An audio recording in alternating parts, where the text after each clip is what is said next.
முதலாம் கேள்வியை பாருங்க. என்னவாம்? பௌதிகவியலில் பயன்படுத்தப்படும் அடிப்படை பௌதிக கணியம் பின்வருவனவற்று. சோ ஃபண்டமெண்டல் குவான்டிட்டி எதுன்னு கேட்கிறார். அடிப்படை பௌதிக கணியம். சோ முதலாம் மின்னோட்டம். எஸ், அதுதான் அடிப்படை பௌதிக கணியம் இல்லையா? Electric current. சோ மற்ற ஒண்ணும் இல்லை தானே? நேரடியா ஃபர்ஸ்ட் ஆன்சர்.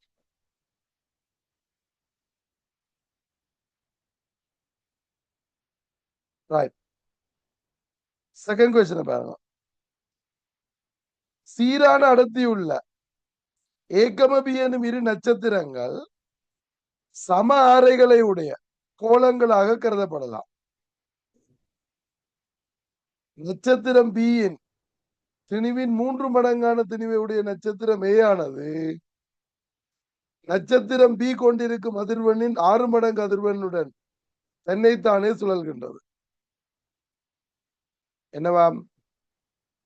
2 நட்சத்திரம் அத கோள வடிவமா கருதலாமா? ஏயும் பியும் 2 ஆரையும் சேம்.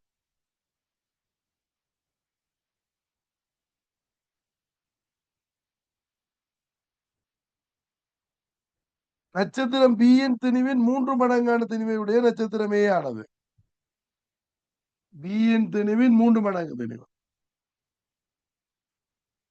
நட்சத்திரம் பி கொண்டிருக்கும் அதிர்வெண்ணின் 6 மடங்கு அதிர்வெண்ணுடன் தன்னை தானே சுழலுது. இப்ப இது இந்த சுழற்சி மீறன் இருக்குல்ல. சோ பி இந்த 6 மடங்கா 6 டைம்ஸ் இதுக்கு கூட சுழற்சி மீறன். இப்ப உடு ஏயின் கோண உந்தத்தின் கீழ் உடு பியின் கோண உந்தம். சோ ஆங்குலர் மொமெண்டத்தின் ரேஷியோ கேட்கிறேன். இப்ப உங்களுக்கு தெரியும் ஃப்ரீக்வன்சி வந்து 6 டைம் வேண்டா. F is equal to omega is equal to 2 pi F தானே. இப்ப ஃப்ரீக்வன்சி 6 டைம் வேண்டா 6 மடங்கு ஒமேகாவும் 6 மடங்கு. அப்ப இது இந்த கோண வேகம் ஒமேகா இது இந்த கோண வேகம் 6 ஒமேகா. ஆங்குலர் வெலோசிட்டி அதுக்கு ஒமேகா இதுக்கு 6 ஒமேகா. ஓகே தானே? இனி கேட்டது ஏ இந்த angular momentum LAO LB. Angular momentum I omega. இது இந்த ஐ ஒமேகா என்ன வரும் சொல்லுங்க பாப்போம். கோளத்துக்கு சம்திங் எம்ஆர் ஸ்கொயர். கோளத்துக்கு சோ திண்ம கோளம் என்ன வரும்? 2/5 MR square something number something MR square MR square. M வந்து 3m ஏக்கு போட்டீங்க வேண்டாம் into R square something MR square into omega. Omega வந்து 6 ஒமேகா. பிக்கு போட்டா அதே சம்திங் எம்ஆர் ஸ்கொயர். இதுவும் கோலம் தானே? இதுவும் கோலம் அதுவும் கோலம். அப்ப அந்த ரெண்டு சம்திங்கும் ஒரே அளவு. Something MR square into omega. அப்ப பேச்சு விட்டானே வரும். சார் முண்டு 18க்கு உண்டு. So ratio 18 എന്ന് വന്നോളൂ.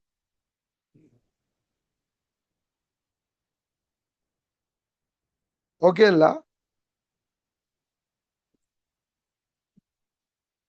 So third question பாருங்க.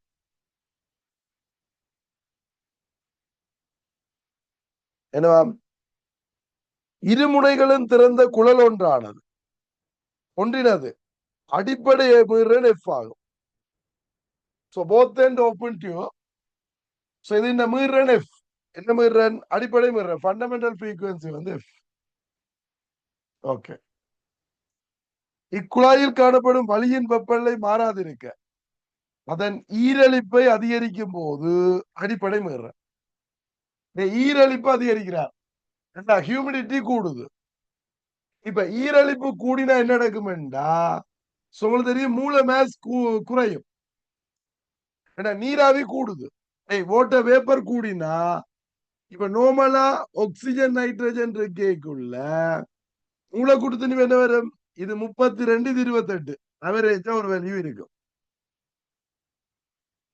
நைட்ரஜன் கூட அதுக்கு கிட்டவா சொல்றேன் 29. இப்ப நீராவி கூடுதுண்டா ஈரலிப்பு கூடுதுன்னா நீராவி கூடுது வாட்டர் வேப்பர் கூடுது. அப்ப O2 N2 H2O கூடினா இது 18 இல்ல அப்ப இது 32 28ஓட 18 சேருங்க அவரேஜ் வந்து நல்லா குறையும்.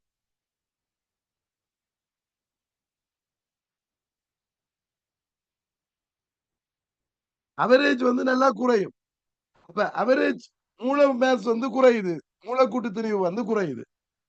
மூலக்கூட்டு திணிவு குறைஞ்ச கதி கூடும். ஏன் V சமன் ரூட் ஆஃப் கேமா RT ஓவர் M. இப்ப ரூட் ஆஃப் கேமா RT ஓவர் M ல சோ V வந்து கூடுது.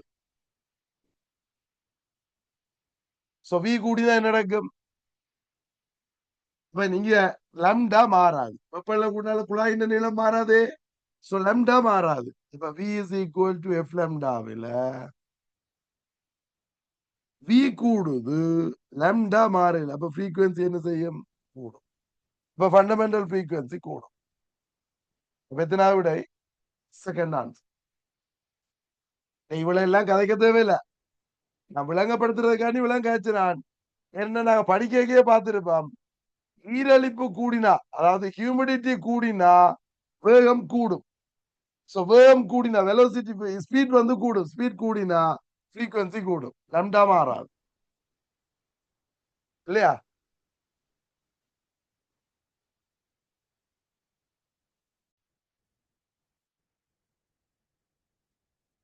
நாலாம் கேள்வியே பாருங்க.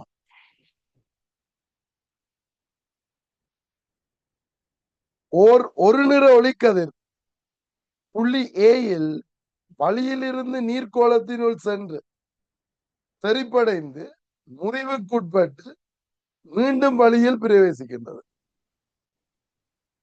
தொடக்க படுகை கோணம் 30 பகையினின் புள்ளி சியில் கதிரின் வெளிப்பாட்டு கோணம் சீல வெளிப்பாடு கோணம் என்னன்னு கேட்கிறார். இரண்டு பேரும் ஒன்னும் செய்ய தேவையில்லை, அதே கோணம் தானே. நான் கேள்வி செய்து உங்களுக்கு எக்ஸ்பீரியன்ஸ் இருக்கும். அப்படி இல்லைன்னாலும் இப்படி போகுது. இது செவ்வாய், இது 30. இந்த கோணத்தை நாங்க அல்பாண்டு வைப்போமே, முறிகோணம் ஆங்கிள் ஆஃப் ரிஃப்ராக்ஷன் அல்பாண்டு வச்சா திருப்பி இந்த இடத்துலயும் அல்பா. ஏன் இது ரெண்டும் ரேடியஸ் ஈக்குவல். திருப்பி இது தெரிக்குது, ரிஃப்ளெக்ட் ஆகுது. அப்ப இந்த கோணம் அல்பா. திருப்பி இதுல இது வந்து இது அல்பா. இது ரேடியஸ். அப்ப இது அல்பா, இது அல்பாண்டபடியா வெளியால போய்க்கு என்ன? இது 30. ஏன் 30க்கு அல்பா, அப்ப அல்பாக்கு 30. அப்ப இங்க வெளிப்பாடு கோணம் என்ன? 30. அதானே கேட்டது. சியில் வெளிப்பாடு கோணம் எமர்ஜென்ட் ஆங்கிள் தான் கேட்டது, 30 டிகிரி. அப்ப எத்தனாவது விடை? Fourth answer.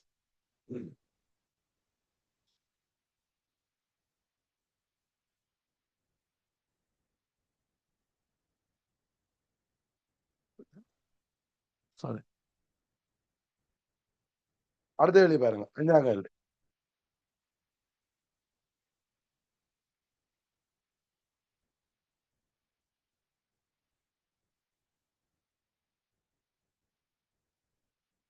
என்னவாம்?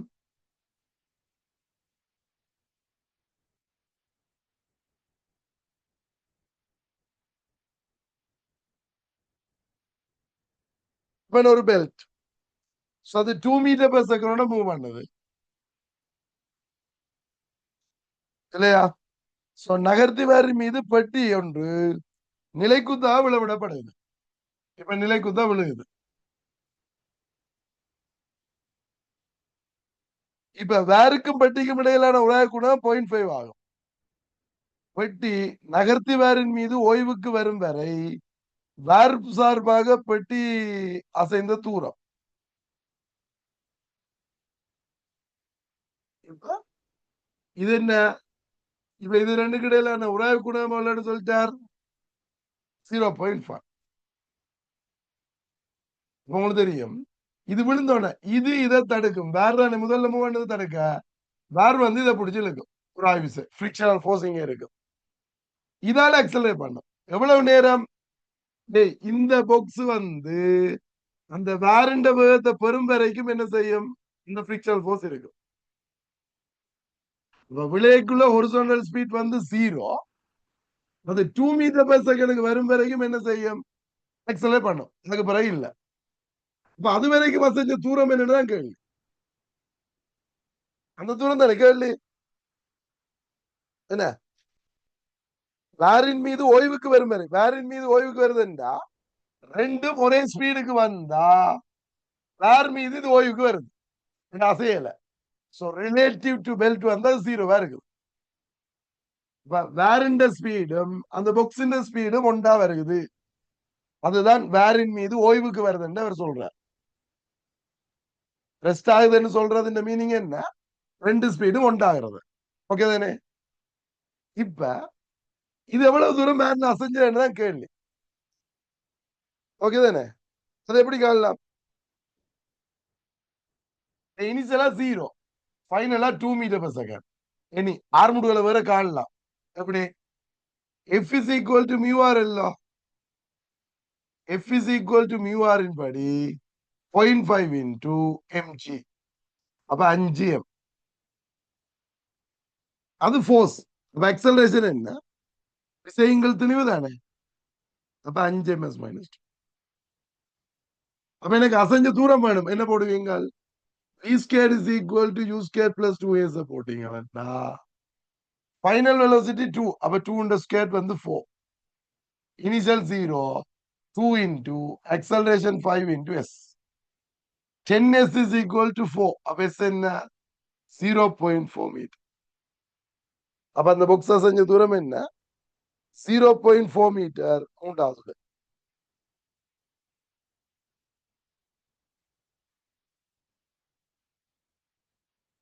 விளங்குதா இது?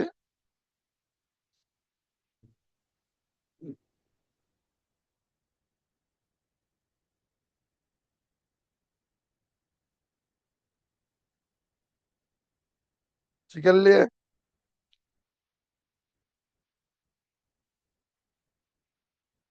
half mv square is equal to FDT போட்டாலும் வரும். அதுதான் இதுவும் இது ஒன்றுதான். இதுல எம்மால பெருக்க இந்த இதுல எம் வரும். F into D என்றது பெற்ற இயக்க சக்தி என்று போட்டாலும் சரி. எப்படியோ இந்த F கண்டு தானே செய்யணும்.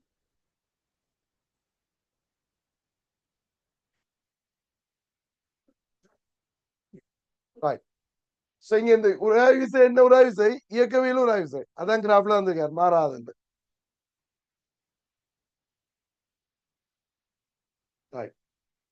ஆறாங்கண்ணி பாருங்க. என்ன மேம்?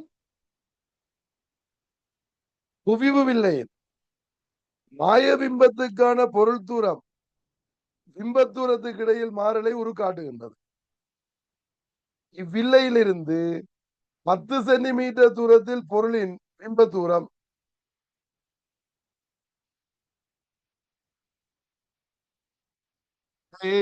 இப்ப குவிவு இல்லையில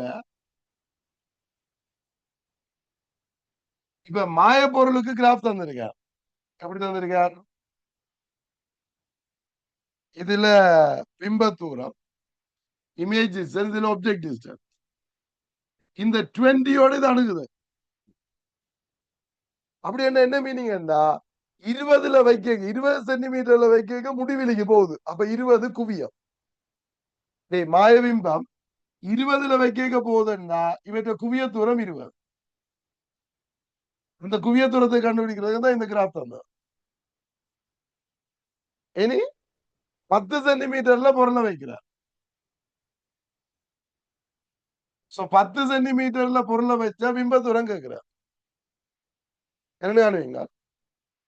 1/v minus 1/u is equal to 1/f. பிம்ப தூரம் வேணும். இது 10 பொருள் தூரம். இது -1/20. 1/10 minus 1/20. 20 போமாசி. 2 minus 1 1. அப்ப v என்ன? 20 சென்டிமீட்டர். பிம்ப தூரம் 20 சென்டிமீட்டர். நாலாவது விடை.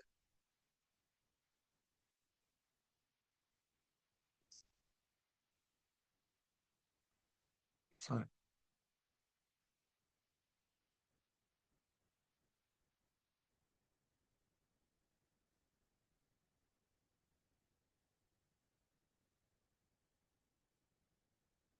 வேளாங்கல்லியை பாருங்க.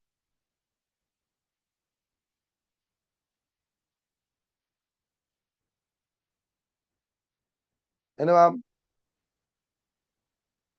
10 சென்டிமீட்டர் பக்க நீளம் கொண்ட உருக்கால் செய்யப்பட்ட திண்ம சதுரமுகி ஒன்று 30 பாய்சியில் இருந்து 60 பாய்சிக்கு வெப்பநிலை அதிகரிப்புக்கு உட்படுகின்றது. இதன் போது அதன் பரப்பளவில் ஏற்பட்ட பின்ன விரிவுக்கும் கனவளவில் ஏற்பட்ட பின்ன விரிவுக்கும் இடையிலான விகிதம். இப்ப பின்ன விரிவு, பின்ன விரிவு என்ன? விரிவின் கீழ் ஆரம்பம். ஓகே. சோ பின்ன விரிவோ அல்லது சதவீத விரிவோ, பெர்சன்டேஜ் எக்ஸ்பேன்ஷன் என்று சொன்ன என்ன, ஃபிராக்ஷனல் எக்ஸ்பேன்ஷன் என்று சொன்ன என்ன, ரெண்டுமே இனிஷியல் வேல்யூல டிபெண்ட் ஆகாது, ஆரம்ப அளவில் தங்காது. ஏன்? இவரு விரிவின் கீழ் கனளவு போட்டு பாருங்க, கனளவு விரிவின் கீழ் ஆரம்பம் என்று வரைக்க இது வி நோட் கேமா டீட்டா ஓவர் வி நோட். அப்ப இங்க வி நோட் போயிடும். அப்ப கேமா டீட்டா. ஏரியாண்ட விரிவை பாருங்க, delta A over A naught. இதுக்கு என்ன வரும்? டீட்டா டீட்டான்னு வரும். இது கேமா டீட்டா சொல்லு. இப்ப ரேஷியோ என்ன? இங்க கேட்டது என்ன? பரப்பளவில் ஏற்பட்ட பின்ன விரிவுக்கும் கனளவில் ஏற்பட்ட பின்ன விரிவுக்கும் இடையிலான விகிதம். இதுக்கும் இதுக்குதான் கேட்கிறார். இதுக்கும் இதுக்கும் என்ன? டெல்டா ஏ ஓவர் ஏ நோட்டுக்கும் டெல்டா வி ஓவர் வி நோட்டுக்கும் உள்ள ரேஷியோ தான் கேட்கிறார். அப்ப இது beta theta over gamma theta. இது போயிடும். இது 2 ஆல்பா விங்கிள் 3 ஆல்பா. அப்ப என்ன ரேஷியோ? இல்லையா? அப்ப 2/3. எத்தனாவது விடை? முதலாவது விடை.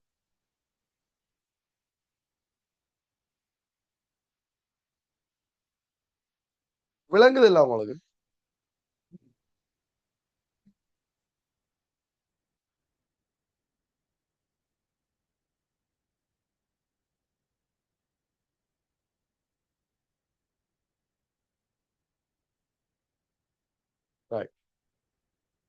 கொஸ்டின் நம்பர் 8 பாருங்க. என்னவா? ஒருவருடைய குறைபாடுள்ள கண்ணின் அண்மை புள்ளி 1 மீட்டரில் இருக்கின்றது. அண்மை புள்ளியை 0.25 மீட்டருக்கு கொண்டு வருவதற்கு அவன் பயன்படுத்த வேண்டிய வில்லையின் வலுவின் பெருமை. இப்ப அண்மை புள்ளி 1 மீட்டர். 1 metre 100 centimetre. அத 0.25 25 சென்டிமீட்டர் ஆகும். வணிய வேண்டிய வில்ல என்ன வேலைதான் கேட்கிறார். ஏதோ ஒரு வில்ல. இப்ப அந்த வில்ல என்ன வேலை என்ன? இந்த வில்ல பங்கன் என்ன? 25ல இருக்கிற பொருள் பிம்பத்தை 100க்கு கொண்டு வரும். அதை கண் வில்ல வெளித்திரையை கொண்டு போகும். இந்த கண் வில்ல ரிட்டினாக கொண்டு போய் இமேஜை தரமும். இப்ப இதுன்ற வேலை என்னன்னு கேட்டா 25ல இருக்கிற பொருள் பிம்பத்தை 100க்கு கொண்டு வரும். இல்லையா? இப்ப 25ல இருக்கிற பொருளை 100க்கு கொண்டு வருதுண்டா இந்த வில்லைக்கு 1/v - 1/u is equal to 1/f போட்டீங்கன்னா பிம்ப தூரம் என்ன? பிம்ப தூரம் 100, 1/100. பொருள் தூரம் 1/25, 7 1/f. 100 போமாசு. 1/4 3. அப்ப எஃப் என்ன? 100/3 சென்டிமீட்டர். 100/3 சென்டிமீட்டர். இப்ப மீட்டரா மாத்தணும் இல்ல? அப்படியே வச்சுக்கலாம். 1/f தானே வேலு. பவர்ன்றது 3/100 தர 100. அப்ப 3 டேப். எத்தனாவது விடை? 5வது விடை.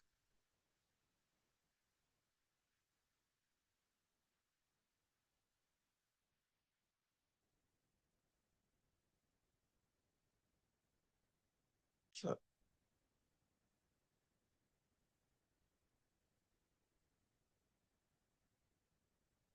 இது மீட்டர்ல இருக்கு. நான் என்ன இருக்கேன் சென்டிமீட்டருக்கு மாத்தி இருக்கேன். நீங்க மீட்டர்லயே வச்சு போட்டா அப்படியே போட்டுருக்கலாம். அப்படியே ஒண்ணுங்கள் மூணு வந்து 3000. இது 1ம் 0.25 வச்சு இருக்கலாம். நான் சுருக்கிறதுக்கு வசதிக்காண்டி சென்டிமீட்டரா மாத்தி போட்டுக்கிறேன்.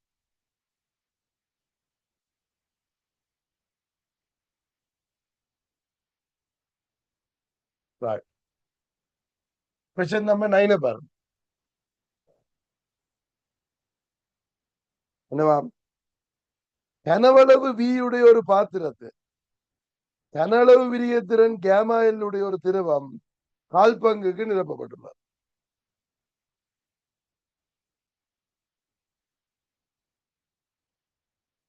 இது என்ன கேமாயில் கால் பங்கு V/4 கால்வாசிக்கு நிரப்பப்பட்டிருக்கு. பாத்திரத்தின் கனளவு விரியத்திறன் கேமா V.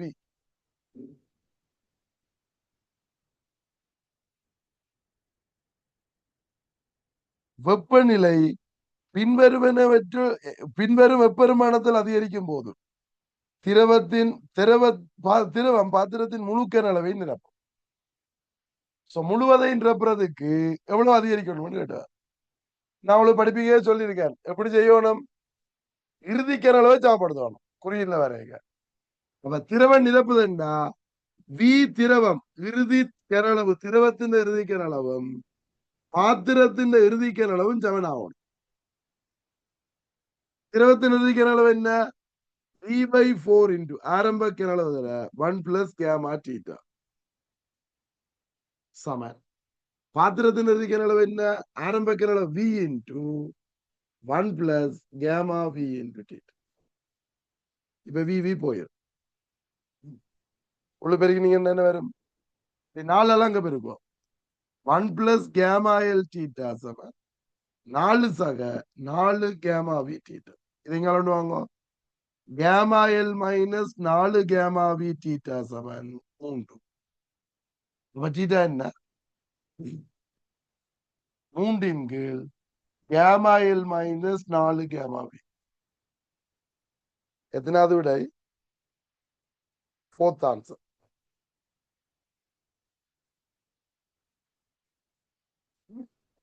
நீங்க தோற்ற விரிவு போட்டீங்கன்னா பிழைக்கும்.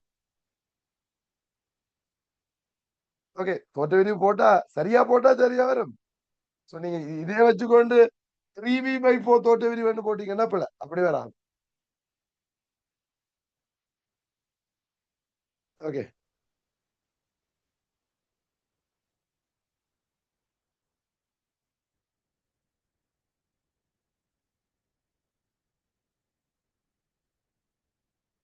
அடுத்து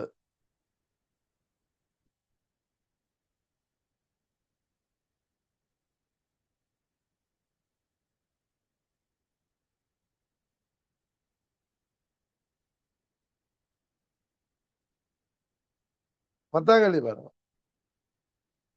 ஒரு தரப்பட்ட வெப்பநிலை அளவீட்டுக்கு ஒரு வெப்பமானி திருத்தமான பெருமானத்தை தருவதற்கு என்னவாம்? ஒரு தரப்பட்ட வெப்பநிலை அளவீட்டிற்கு ஒரு வெப்பமானி திருத்தமான பெருமானத்தை தருவதற்கு வெப்பக்கடத்தாறு கூடிய வெப்பக்கடத்தாறு கூடிய வெப்பமான பதார்த்தத்தை கொண்டிருக்க வேண்டும்.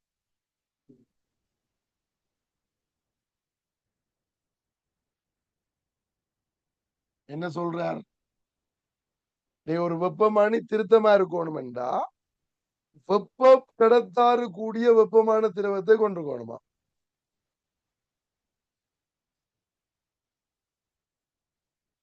என்ன சொல்லுவீங்க?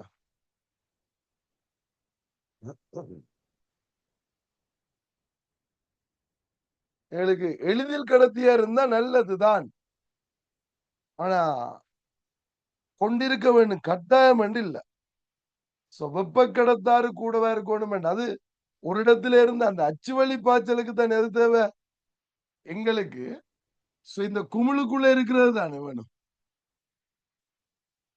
அப்ப எங்களுக்கு அச்சு வழி பாய்ச்சல் இல்லை. இதுல வர்றது உள்ளுக்கு போச்சுன்னா சரி இல்லையா? இதுக்குள்ள இருக்கிற திரவத்துக்கு பரவணும். இந்த கரைக்கு போறது உள்ளுக்கு போகணும் தான். ஆனா அது அச்சு வழி பாய்ச்சல்ன்றது இல்ல. சோ வெப்ப கடத்தாரு கேட்கிறது எதுக்கு? அச்சு வழி பாய்ச்சலுக்கு தான் கேட்போம். இப்ப இங்க வெப்ப கடத்தாரு கூடவா இருக்கணும்ன்றதை ஏற்றுக்கொள்ள முடியாது. என்ன? சோ கண்டக்டிவிட்டி, தெர்மல் கண்டக்டிவிட்டி இல்லையா? அது கட்டாயம் இல்ல. டி கூட்ட பாருங்க. வெப்பநிலை அளக்கப்பட வேண்டிய சுற்றாடலின் வெப்ப கொள்ளளவுடன் ஒப்பிடும் போது வெப்பமானியின் வெப்ப கொள்ளளவு புறக்கணிக்கத்தக்கதாக இருத்தல் வேண்டும். என்ன சொல்றார்? வெப்பநிலை அளக்கப்பட வேண்டிய சுற்றாடலின் வெப்ப கொள்ளளவுடன் ஒப்பிடும் போது ஏண்டா இப்ப ஒரு திரவத்துக்கு ஒண்ணு வைக்கிறீங்களா,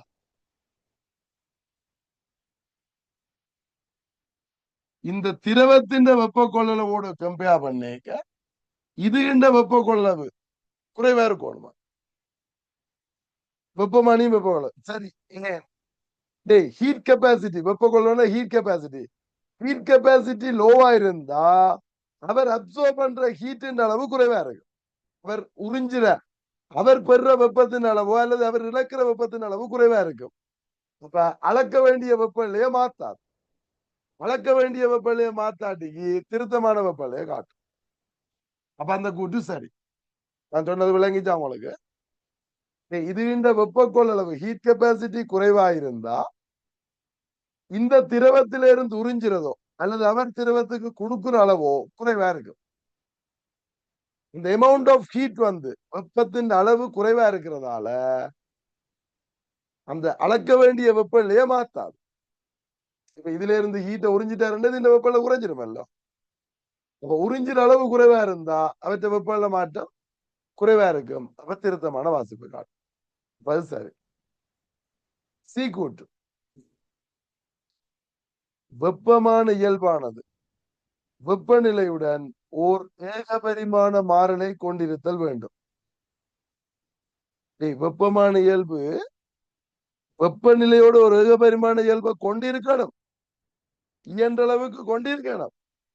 அதுக்கும் திருத்தமான ரீடிங்குக்கு சம்பந்தம் கிடையாது. இவர் மேல என்ன கேட்டார்? அக்குரேட்டான ரீடிங்குக்கு தானே கதை எடுக்கிறார். அக்குரேட்டா இருக்கிறதுக்கும் அது லீனியரா இருக்கிறதுக்கும் ஏகபரிமாணமா இருக்கிறதுக்கும் சம்பந்தம் இல்லை இல்லையா? இப்ப இது பி மாத்திரம் உண்மை.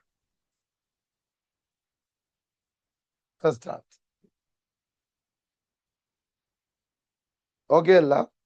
நீங்க இதுல கவனிக்க வேண்டியது என்னன்னு சொன்னா அவர் கேட்ட கேள்வி என்ன திருத்தமா இருக்கும்.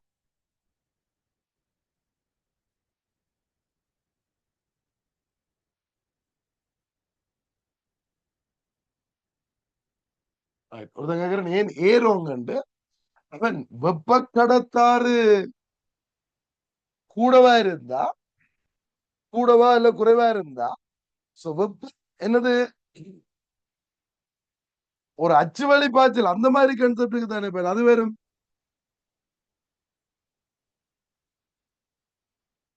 இங்க இருந்து வெப்பம் குயிக்கா கடத்தப்படுறதுக்கு தான் அது வேணும். எங்களுக்கு இதுல இருக்கிற வெப்பம் இதுக்குள்ளதானே எளிதில் கடத்தியா இருக்கணும்ன்றது ஓகே. வெப்பத்தை உள்ளுக்கு கொடுத்தா சரி இல்லையா? அப்ப அந்த வெப்ப கடத்தாருன்றது இங்க இம்பார்ட்டன் இல்லை. அதனால திருத்தமா இருக்கிறதுக்கு அது இங்க வராது.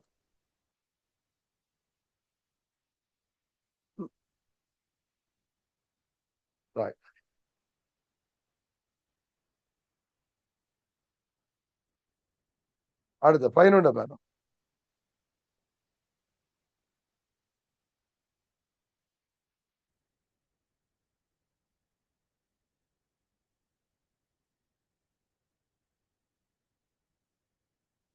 என்னவா? ஒளியலையின் வீச்சம் 20 சென்டிமீட்டர் ஆகும் போது ஒளிச்சரிவு மட்டம் 80 டெசிபல் ஆகும். ஆம்பிளிடியூட் 20 கேட்க இன்டென்சிட்டி லெவல் 80 டெசிபல். வீச்சம் 5 சென்டிமீட்டர் ஆகும் போது ஒளிச்சரிவு மட்டம் உங்களுக்கு தெரியும். Intensity proportional to amplitude scale. ஒளிச்சரிவு வீச்சத்தின் வர்க்கத்துக்கு நேர்வீத சமம். இப்ப இப்ப முதல்ல இருந்த ஒளிச்சரிவு I12 வைப்போம். நேர்வீத சமன் 20 இருக்கு. பிறகு உள்ளது I2 நேர்வீத சமன் 5 இருக்கு. இப்ப ஒன்னு நல்பிச்சு என்ன வரும்? I1 I2 சமன் இதை தலை பிரிச்சா 20 5 4 இருக்கு. 16. இப்ப உங்களுக்கு தெரியும் β1 மைனஸ் β2 10 லொக்கடி 10 I1 இது 60. இப்ப β1 என்ன 80. β2 தான் காணும்.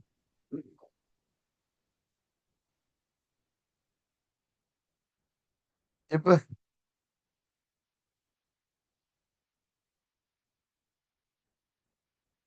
β2 இது அங்கால ஒன்று இது இங்கால ஒன்று. β2 சமன் 80 மைனஸ் 10 லொக்கடி 10 இப்படி ஒரு ஆன்சர் இருக்கும். இப்படி ஒரு ஆன்சரை காணல இல்லையா? ஆனா 1/16 இருக்குது. 1/16 என்ன வரும்? இதை பிளஸ் ஆகணும். இதை பிளஸ் ஆகினா இந்த அடுக்குல போட்டுடும்.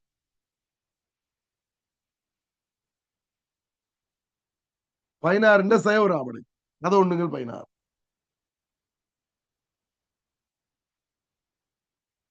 Eighty plus 10 log 1/60. மைனஸ் தூக்கி இங்க போட்டா சயம் உண்டு. அது தானங்களா? இது தேவையில்லா வேலையானவருக்கு. சரி பரவாயில்ல தந்திருக்காரு.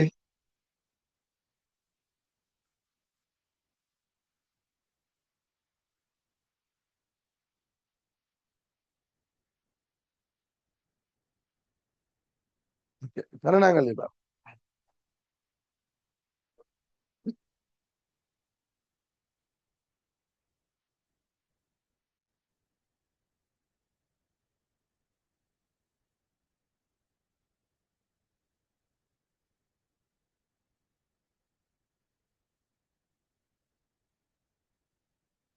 என்னவா? ஒரு நாச்சந்தியில் உள்ள மணிக்கூட்டு கோபுரத்தில் உள்ள எச்சரிக்கை ஒளி 4100 ஹெர்ட்ஸ் அதிர்வெண்ணை கொண்ட ஒளியை எழுப்புகின்ற அதே வேளையில் அவதானி ஒருவர் கோபுரத்தில் இருந்து விலத்தி 40 மீட்டர் பெர் செகண்ட் கதியுடன் இயங்குகின்றார். வழியில் ஒளியின் கதி 340. அன்றைய தினம் காற்று கோபுரத்தில் இருந்து அவதானியை நோக்கிய திசையில் 70 வீசுது. இது கோபுரம்.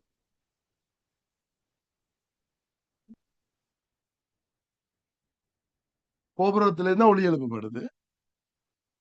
இப்ப ஒரு பயல் என்ன செய்யறார்? கோபுரத்தை விலத்தி அங்குற 40 மீட்டர். இப்ப என்ன காத்து வந்த திசையில் இவரை நோக்கியே காத்து வீசுது 70. அப்ப ஒளி வர்ற திசையில ஒளி வர்ற திசையில காத்து வீசுது. அப்ப இப்ப சீக்கு பதில என்ன போடணும்? சீக்கு பதிலா 340 என்ன கூட்டி விடு.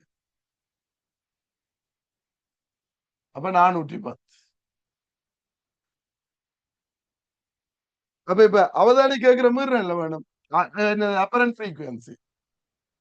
அப்பரண்ட் ஃப்ரீக்வன்சி என்னன்னு கேட்டா அவதானி நோக்கி விலத்தியங்கிறார். இப்ப சி மைனஸ் வி ஓவர் ஒளி முதல் ஓய்வில் இருக்கு. அப்ப சி இன்டு எஃப் நோ. இப்ப என்ன சி வந்து 410 சய 40 410 தர അതിന്റെ ഫ്രീക്വൻസി 4100. 410 வெட்டிங்கன்னா 10 இது எவ்வளவு? 370.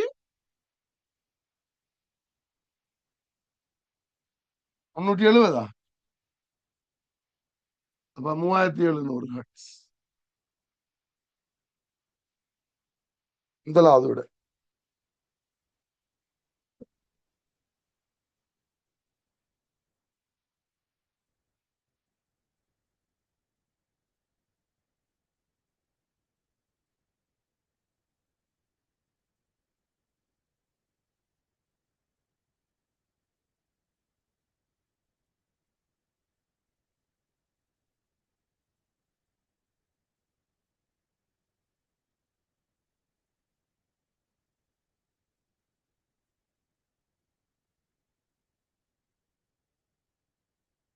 பதிமூணாம் கேள்வி பாருங்க.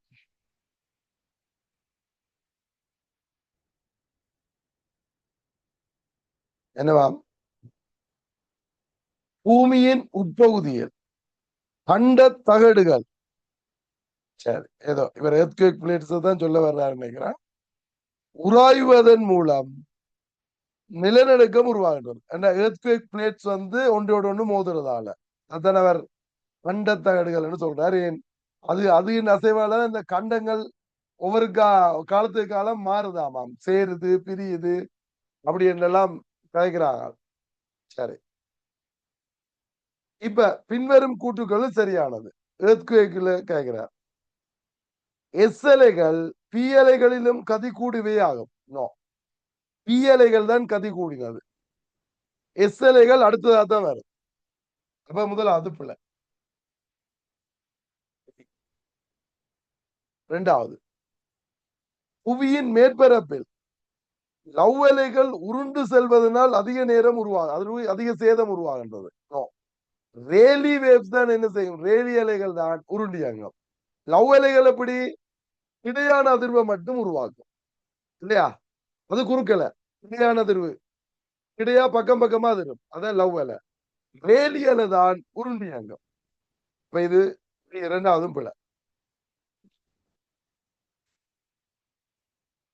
தேர்ட் ஒன், சுனாமி அலை உருவாவதற்கு நிலநடுக்கம் காரணமாக அமைவதில்லை, நிலநடுக்கம் தான் காரணம், அதுவும் பிழை. ஃபோர்த் ஒன், மேன்மையம் என்பது நிலநடுக்க குவிய புள்ளிக்கு நேர் மேலே புவியின் மேற்பரப்பில் உள்ள புள்ளியாகும். மேன்மையம் அப்படி ஒன்று தெரியாது. மேன்மையம் என்பது நிலநடுக்க குவிய புள்ளிக்கு நேர் மேலே புவியின் மேற்பரப்பில் உள்ள புள்ளியாகும். சரி, மேன்மையம் நான் கேள்விப்படையில, பார்ப்போம். அடுத்ததை பார்த்தோம்னா சரிதான். இப்ப இது சரியா இருக்கணும் அல்லது அடுத்தது சரியா இருக்கணும். அடுத்தது சரியேண்டா இது பிள்ளை, அடுத்தது பிள்ளையாண்டா இது சரி. சரி, ரைட். ரேலி வேவ்ஸ் என்பது ஒரு வகை உடலக அலையாகும். அது மேற்பரப்பலை. அப்ப அஞ்சாவது பிழை, அஞ்சாவது பிழை என்ன, நாலாவது விடை. சரி, ஓகே. நான் அத நாலாவது நான் பார்க்கணும், மேன்மையம் என்ன என்னன்னு. இங்கிலீஷ்ல என்ன வேர்ட் போட்டுக்கிறாங்க, மேன்மையம்ன்றதுக்கு என்ன வேர்ட் போட்டுக்கிறாங்க? எபிசென்டர் இருக்கா, நான் இனி பார்க்கணும், அந்த நோட்ஸ் இருக்கா பார்க்கணும். ரைட். ஆனா அப்படி ஒன்று இல்லாமே கண்டுபிடிக்கலாம் எல்லாம்.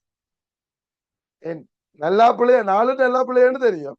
அப்ப விட இது.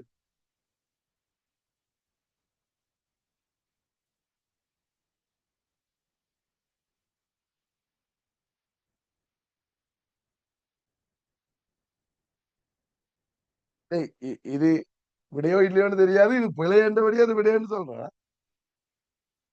அதை நான் செக் பண்ணிக்கொள்றேன். சாரி, 14ஆம் கேள்வி பார். 30 கிலோகிராம் திணிவு, 30 கிலோகிராம் ஆரை 0.2 உடைய இரு பரப்பு சில்லுகள் பிளைவீல் அதன் பரிதி வழியே சுற்றப்பட்ட இலையின் முனையில் ஒரு ஒன்றில் காட்டியவாறு 10 நியூட்டன் விசை நேரடியாகவும் ஒரு ரெண்டில் காட்டியவாறு அதே 10 நியூட்டன் விசையை தரவல்ல நிறை ஒன்று தொங்கவிடப்பட்டுள்ளது. இவ்விரு தொகுதிகள்னது கோண ஆர்முடுகல்கள் முறை.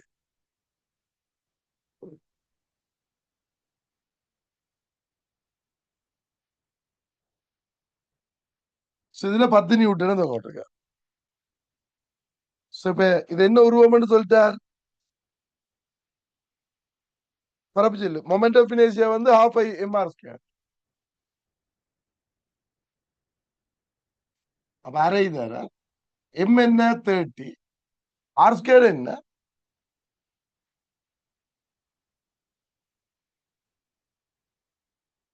0.04.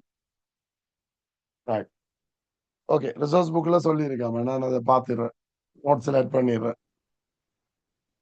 இப்ப என்ன வரும், 0.02 into 60 எவ்வளோடா 0.6 கிலோகிராம் மீட்டர் ஸ்கொயர். இது என்ன ஐ.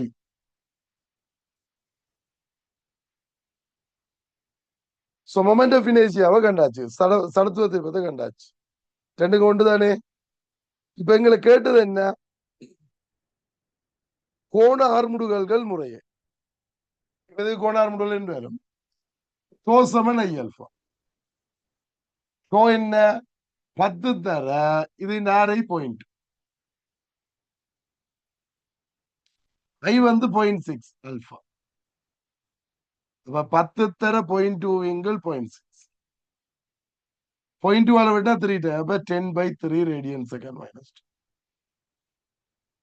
இது எதுக்கு, ஒரு ஒன்றுக்கு.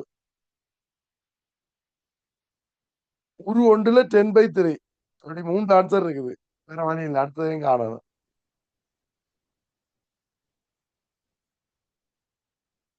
இப்ப இதுல 10 நியூட்டன்டா இங்க ஒரு டி இருக்கு. இது இந்த ஆர்முடுகள் ஏண்டா இது இந்த தொடலி ஆர்முடுகள் ஏ சமன் ஆர் அல்பா. இதுக்கு போட என்ன வரும், 10 செய்ய டி சமன் எம் இன்டு எம் வந்தவனவு 1 கிலோகிராம் ஆர்முடுகள் ஏகாணி என்ன ஓடுவோம் ஆர் அல்பா. அப்ப 10 செய்ய டி சமன் ஆர் வந்து 0.2 அல்பா. ஒரு சாப்பாடு சின்னுக்கு போட்டா டோ சமன் ஐ அல்பா. டோ என்ன டி இன்டு 0.2. இதுல ஐ வந்து 0.6 அல்பா. இப்ப 0.2 வச்சு விட்டீங்கன்னா டி சமன் 3 அல்பா. இப்ப ஒன்னு என்ன கூட்டுங்க, 10 சமன் 3 அல்பா. அல்பா என்ன 10 3 100 32 4 பேரு 25 அப்ப 25/8 ரேடியன் செகண்ட் மைனஸ். அப்ப தேர்ட் ஆன்சர்.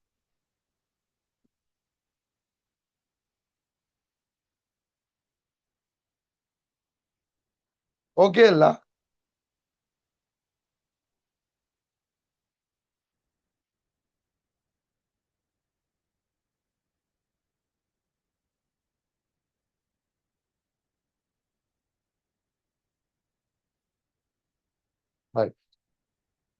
பதினஞ்சாங்கல்ல பாரு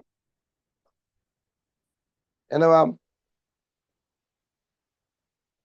வானியல் தொலைக்காட்டி ஒன்று பொருள் வில்லையுடன்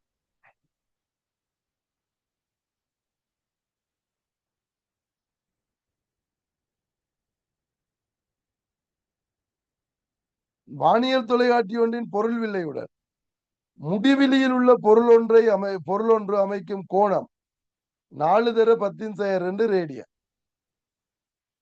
பொருள் வில்லையின் குவிய தூரம் 16, வில்லைகளுக்கு இடைப்பட்ட தூரம் 20.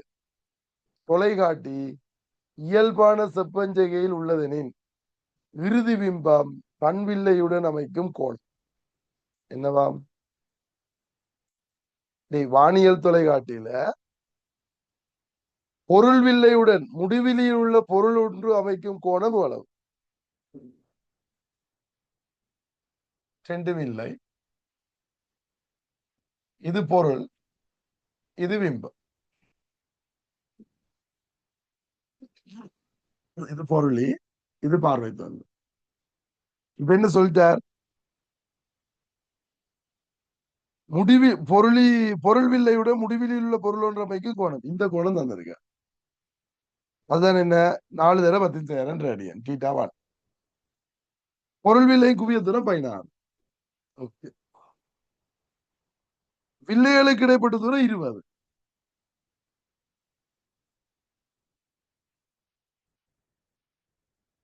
இயல்பான செப்பஞ்சையில் உள்ளது. அப்ப இயல்பான செப்பஞ்சை F0 பிளஸ் FE தான் 20.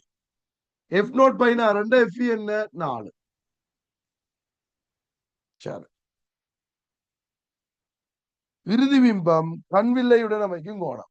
இப்ப உங்களுக்கு தெரியும் ஒரு பெருக்கு விலை என்ன இறுதி பிம்பம் கண்ணில் அமைக்கிற கோணத்திங்கள் பொருள் கண்ணில் அமைக்கிற கோணம். இது எஃப் நோடுங்கள் எஃப். இதுதான் கேள்வி. இறுதி பிம்பம் கண்ணில் அமைக்கிற கோணம் அல்பா டேஸ் தான் கேள்வி. அல்பா என்ன? இது என்னது? 4 தர 10 சேரன். இது 16 கொண்டு வாங்க அங்க. 4 தர 10 2 தர 4. அப்ப என்ன பேர்? 16 தர 10 2 ரேடியன். எத்தனாவது விடை? 4th answer.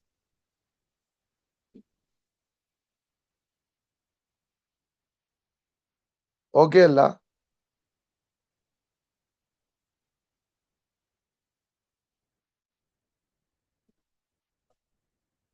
உடுப்பெருக்கவலு என்ன ஆங்குலர் மேக்னிபிகேஷன் என்ன? பிம்பம் கண்ணில் அமைக்கிற கோணம். Visual angle of image over visual angle of object. பிம்பம் கண்ணில் அமைக்கிற கோணத்துக்கு பொருள் கண்ணில் அமைக்கிற கோணம். பிம்பம் கண்ணில் அமைக்கிற கோணம் தான் இது. இந்த கோணம் தான் கேள்வி. பொருள் கண்ணில் அமைக்கிற கோணம் இதை கண் மாதிரி யோசிப்பீங்க. பொருள் கண்ணில் அமைக்கிற கோணம் தான் இது. அதான் தந்திருக்கார். அது எஃப் நோடுங்கள் எஃப். நார்மல் அட்ஜஸ்ட்மெண்ட் எல்லாம் ஓகே. போதும் இல்லையா? அடுத்த கிளாஸ் பாப்போம். பாய்டா.